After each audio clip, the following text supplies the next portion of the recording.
Oi, pessoal, tudo bem com vocês? Eu espero que sim.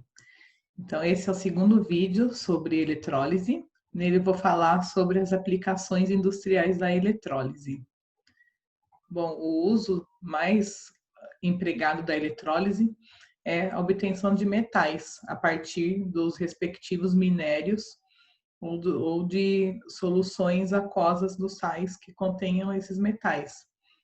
Então, o exemplo mais conhecido, né, que foi um marco na indústria metalúrgica, foi o desenvolvimento do processo que permitiu obter o alumínio metálico a partir do minério da bauxita.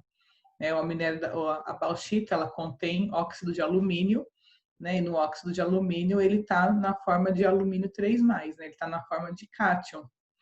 E a partir da eletrólise, né, da bauxita, né, do desenvolvimento desse processo, o alumínio começou a ser produzido em escala maior. Inclusive, houve uma época em que o alumínio, inclusive, era mais caro do que o ouro. Né? Dizem, né, existe até uma história que fala que no Palácio de Napoleão Bonaparte, os empregados comiam com talheres de ouro e as visitas comiam com talheres de alumínio, que o alumínio era considerado mais nobre, mais caro do que o... Ele era, né, bem mais caro de se obter do que o ouro. Então, o processo com o desenvolvimento da eletrólise da bauxita, então o alumínio começou a ser produzido numa escala maior e isso permitiu uma redução drástica dos custos do alumínio. Muitos compostos, né, que nós utilizamos e que nós utilizamos no nosso dia a dia também na indústria são obtidos através de eletrólise. Então, por exemplo, através da eletrólise do cloreto de sódio, que ele é muito facilmente obtido através da evaporação da água do mar, por exemplo, pode-se obter dois produtos, né, se for uma eletrólise aquosa, se obtém dois produtos, né, bastante empregados, né, que tem bastante utilidade na indústria química. Né? O primeiro deles é a soda cáustica, né, que é o hidróxido de sódio. Ele é um componente bastante alcalino, né? Ele é uma substância bastante alcalina. É utilizado na produção de sabões. Ele é uma substância corrosiva, então ele é usado como desencrustante, usado para desentupir encanamentos. Né? O dióxido de sódio tem muitas aplicações aí na indústria. O gás cloro, ele é um sanitizante muito poderoso. Então, ele é utilizado na fabricação de hipoclorito de sódio, que é o principal componente, né, que é o componente ativo da água sanitária. Tá? Então, esses dois produtos são obtidos no mesmo processo que a eletrólise aquosa do cloreto de sódio. Né? Na eletrólise ígnea do cloreto de sódio é obtido o sódio metálico. Tá? Na eletrólise aquosa é obtido o hidróxido de sódio e o gás cloro. A galvanoplastia nada mais é do que fazer um revestimento de peças metálicas com outro metal, seja para fins de proteção ou seja para fins estéticos. Então, nesse caso, se utiliza a peça que se quer revestir como ânodo da célula eletrolítica, porque daí o metal que está sofrendo redução, ele vai se depositar em cima da peça, né, formando uma camada. Então, o nome galvanoplastia, ele é bem geral, né, ele é o nome do processo em si, mas dependendo do metal que se utiliza, a gente pode dar outros nomes, né? Por exemplo, a cromação, né, que se utiliza em peças automotivas, né, em rodas de carros esportivos, né? Ele é o revestimento da peça com cromo. Né? A niquelação se usa revestimento de níquel, a zincagem se usa zinco, e assim por diante. A proteção catódica é muito utilizada na indústria e também utilizada na navegação.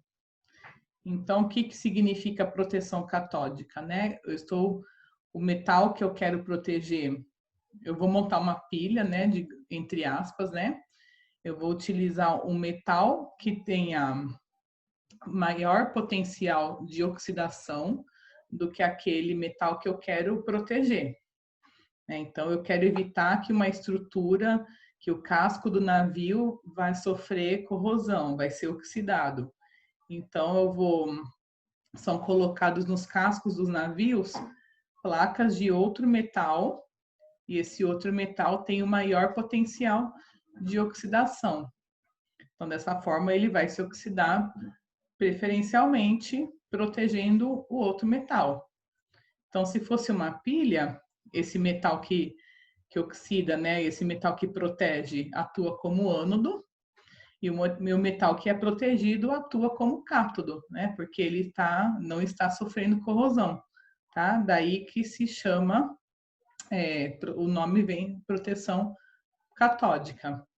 Né? E o metal que se usa como ânodo também é chamado de metal de sacrifício, porque como o próprio nome diz, né, ele vai ser sacrificado no lugar do outro. Então, por exemplo, alguns navios são feitos de ferro e são colocadas essas estruturas de zinco, né, rente ao casco, como metal de sacrifício para proteger o casco dos navios. Existe também a proteção anódica, que aí nesse caso também é chamada de anodização ou passivação metálica, tá? São sinônimos. Então, na proteção anódica, o metal que eu quero proteger, eu vou submetê-lo a uma eletrólise para forçar a oxidação dele. Né? Mas como assim? Se eu quero proteger, por que eu vou oxidar? Porque, principalmente, quando essa oxidação é feita na presença do oxigênio do ar, vai se formar uma camada de óxido desse metal. Então, e essa camada desse óxido metálico vai proteger o restante do metal da oxidação.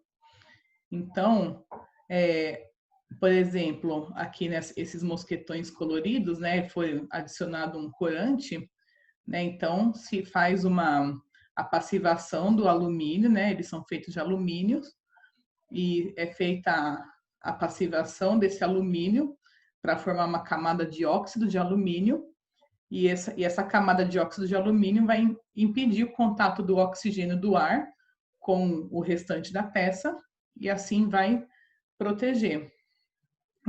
Na verdade, essa reação ela ocorre espontaneamente de uma forma bem lenta. Né?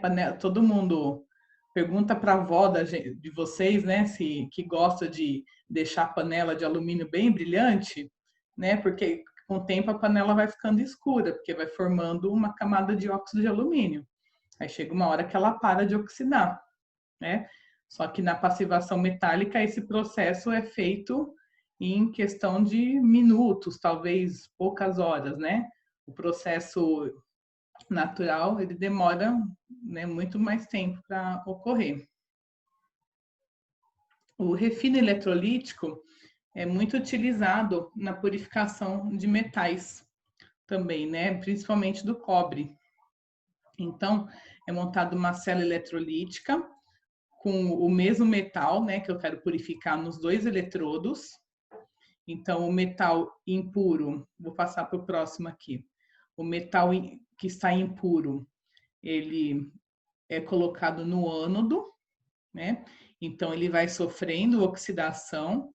Então, lembra, quando o metal sofre oxidação, o metal da placa sofre oxidação, ele se dissolve na solução da cuba eletrolítica, e daí ele vai ele vai se depositar no outro eletrodo, que é o cátodo.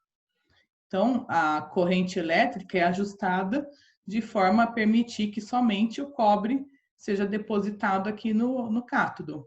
Então, aqui no cátodo, ele vai estar com uma pureza maior do que ele estava antes.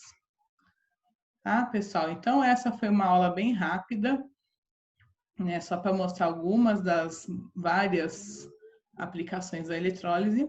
Espero que vocês tenham gostado e até a próxima. Tchau, tchau.